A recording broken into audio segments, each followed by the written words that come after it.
Sonsuzluq hər zaman yumurtalıq problemi deyil. Yumurtalıq sağlam ola-ola niyə bəs hamiləlik baş vermir? Yumurtlamaya təsir edir. Salam, bu günləri endokrin sonsuzluqdan danışacağam. Problem yumurtalıqda olmayanda nə baş verir? Bu mövzuda mənim ən çox eşitdiyim cümlələrdən biri budur. Yumurtalıqlarım normaldır, doktor. Ultrasəs müayinəsində hər şey qaydasındadır.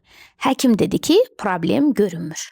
Amma zaman keçir, aylar keçir, bəzən hətta illər keçir, ancaq hamiləlik baş vermir. Burada çox vacib bir məqam var ki, çox vaxtda o diqqətdən qaçır.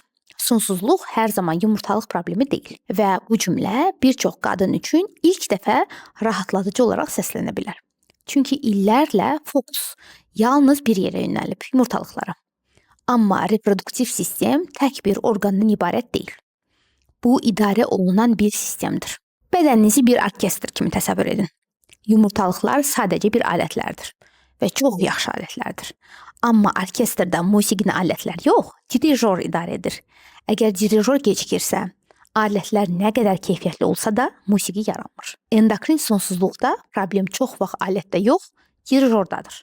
Dirijor isə beyində yerləşən hipotalamus və hipofiz hormonlardır, metabolik balansdır. İndi gələk əsas suala.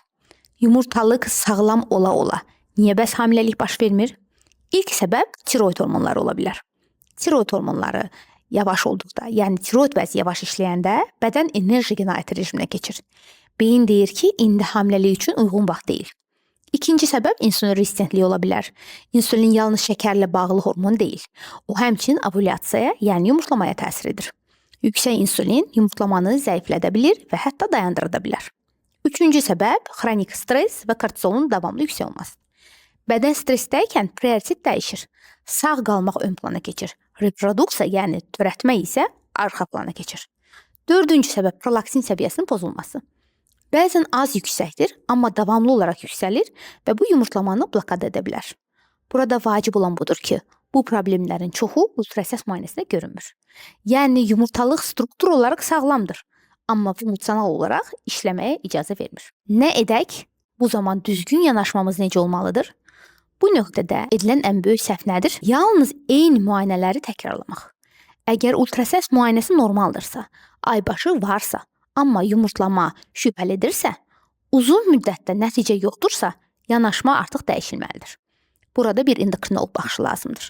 Bu deməkdir ki, tiroid panelinə baxılmalıdır, insulin və qlukoza balansı qiymətləndirilməlidir, kortizol və ya stres hormonlarına nəzərə alaraq baxılması lazımdır, prolaktin çox doğru vəziyyətdə və şəraitdə ölçülməsi lazımdır, ehtiyac olduqda progesteron baxılmalıdır və digər hormonlar. Sonsuzluq yalnız harda problem var sualı deyil.